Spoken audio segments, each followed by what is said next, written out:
I'm a 33-year-old single mom with a 5-year-old daughter. My husband cheated on me while I was pregnant, so we separated after I gave birth. I kicked him out of my life and moved back in with my parents. 2 days ago, I came home from work to find my younger sister, Eva, who's 29, sitting there with a big pregnant belly. She and her husband had moved to Croatia after they got married. Surprisingly, I felt happy about her being pregnant, even though she's always been mean to me. For some reason, she never liked me and thought she was better than me. She used to manipulate our parents against me, and because she's younger, she often got away with it. Despite being younger, she's bigger and stronger than me.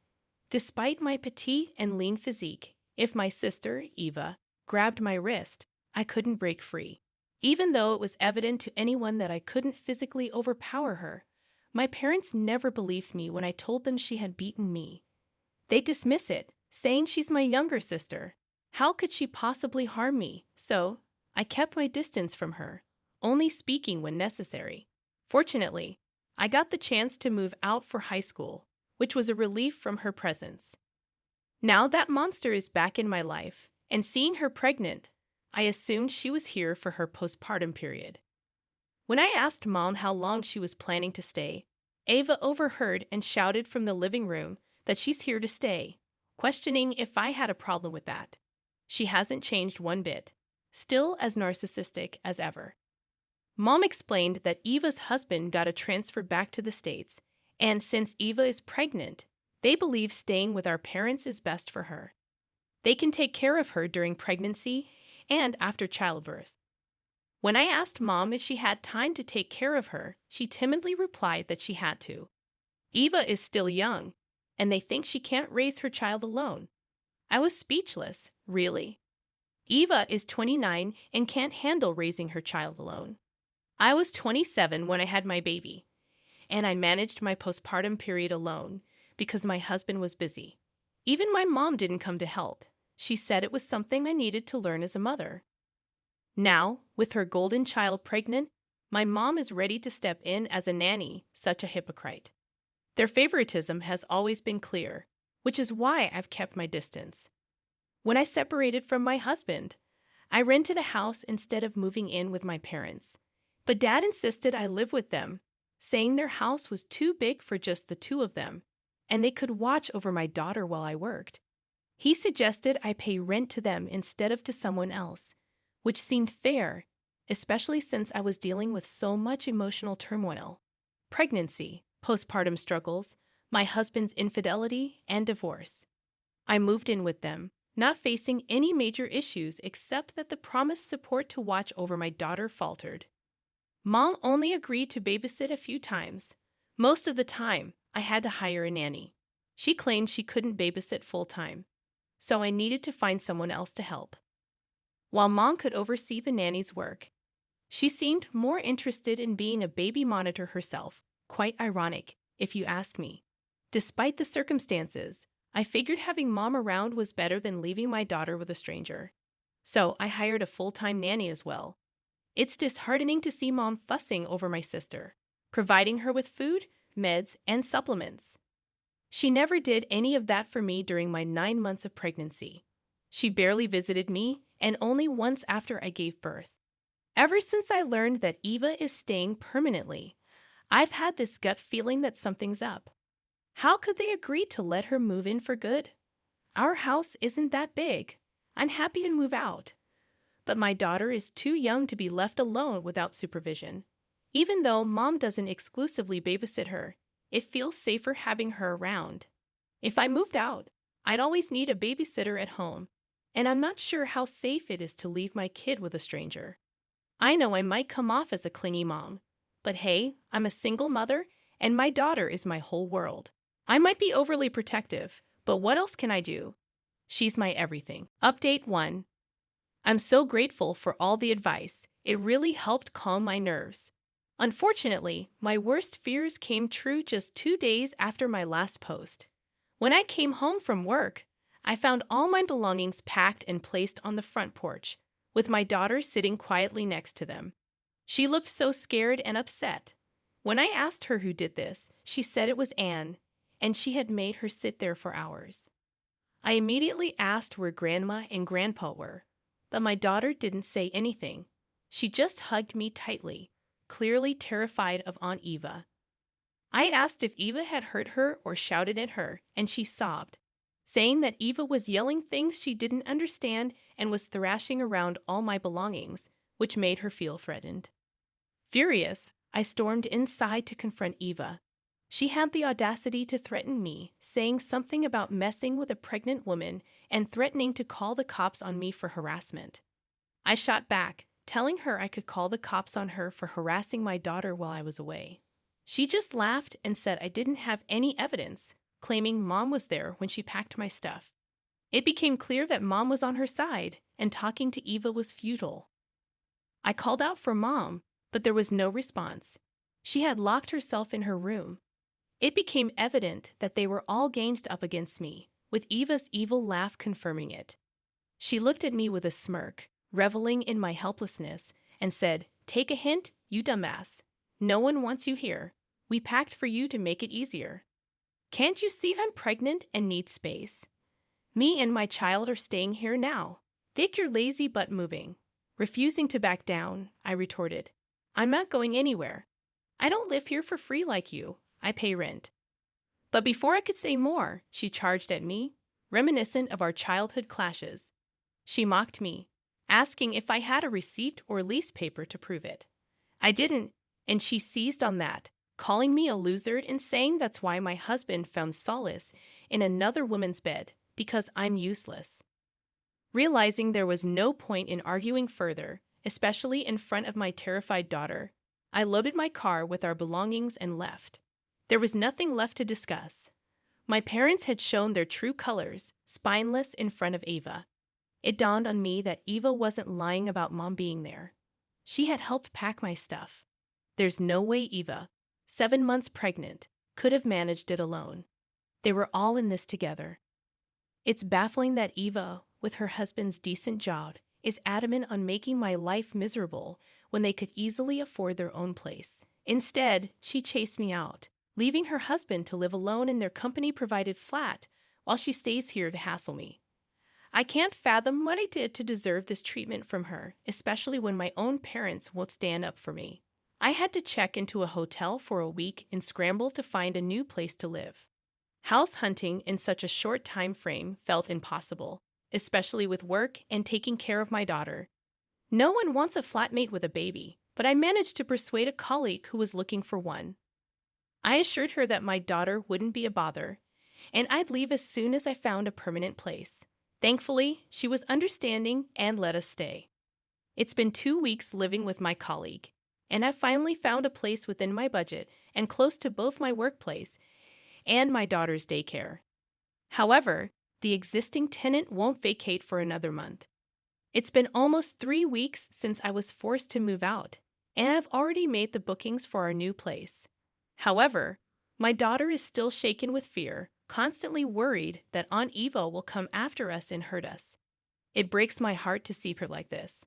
She struggles to describe exactly what Eva did to her, but she cries and says that Aunt Eva yelled at her, stared at her with wide eyes, and threatened to hit her if she cried. She still sobs and wets her bed out of fear of Eva. I feel utterly helpless seeing my daughter suffer like this.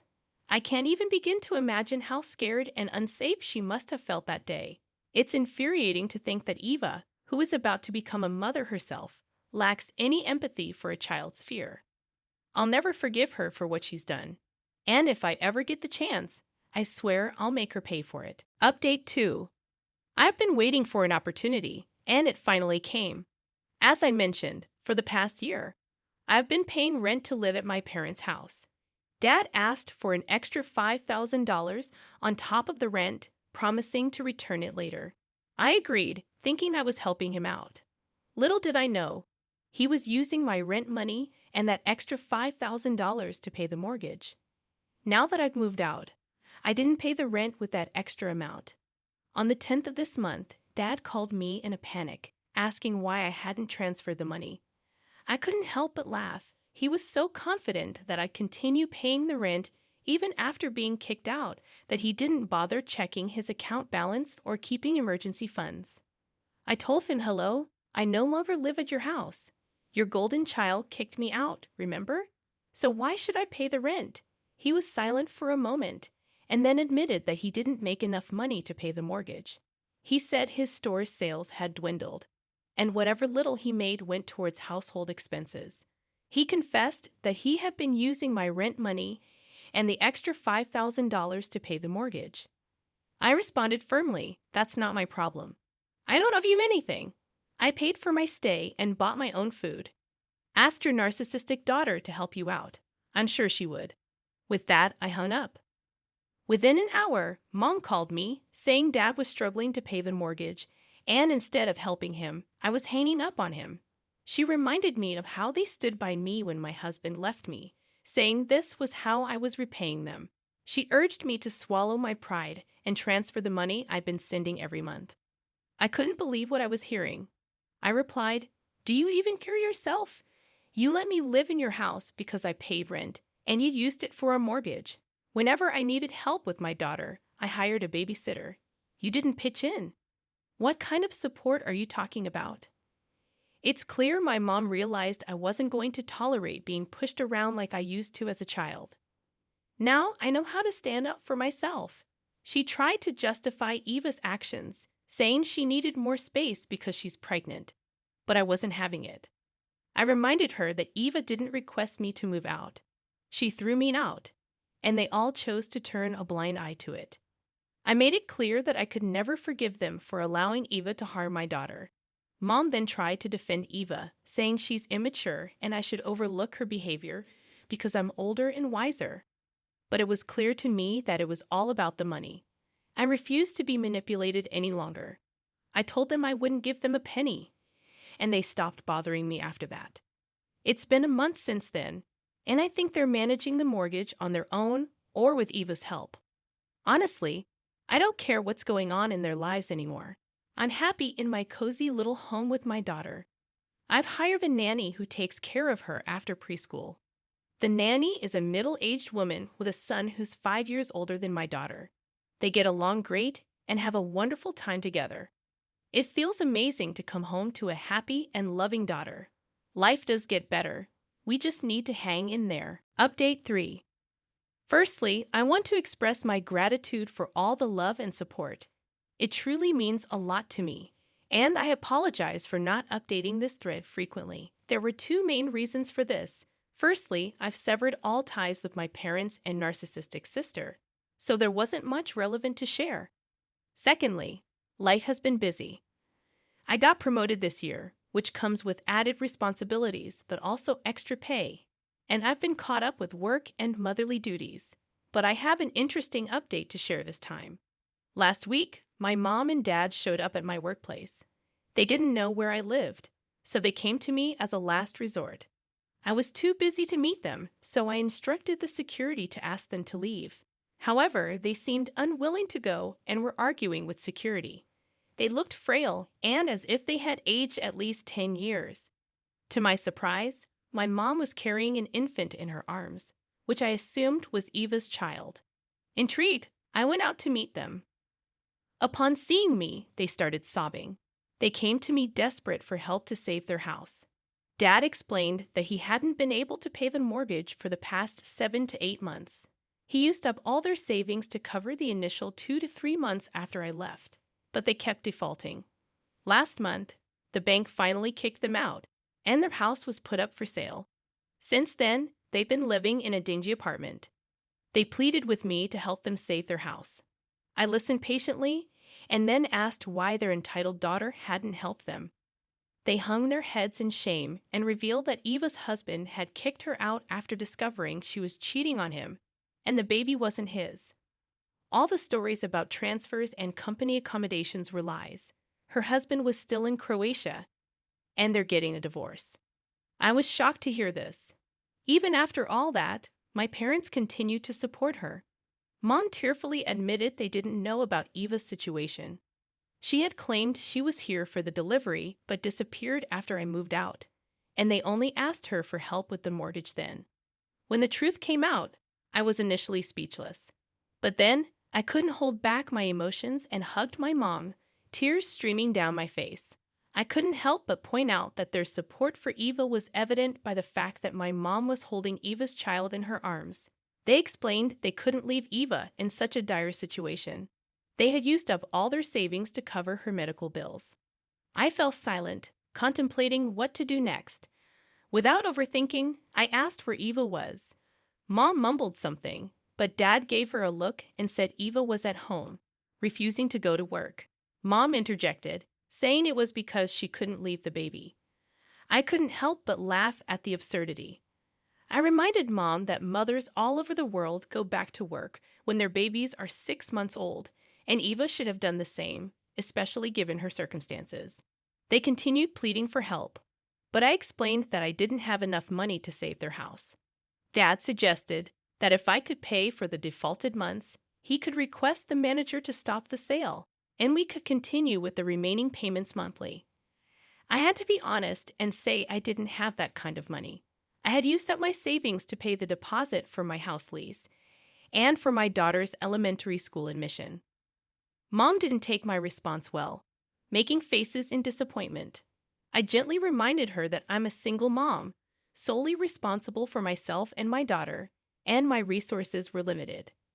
Feeling low after my parents left, I confided in my manager when she noticed my absence from my desk for over an hour.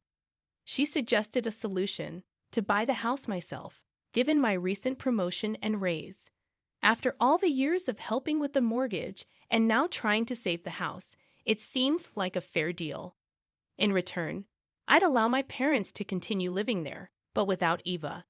I called Dad and offered to pay off the piled-up mortgage and the remaining payments if they transferred the house to my name. Dad said he needed to discuss it with Mom and would let me know. I told him to take his time, unsure if they had enough. A week passed, and they didn't call me back. It seemed like their silence was their answer. They didn't agree with my proposal. They were okay with their house being sold and living in a dingy apartment, as long as they didn't have to let go of Eva and live comfortably. Driving home from work, I thought of passing by their house to see if the sale sign was up, but I decided against it.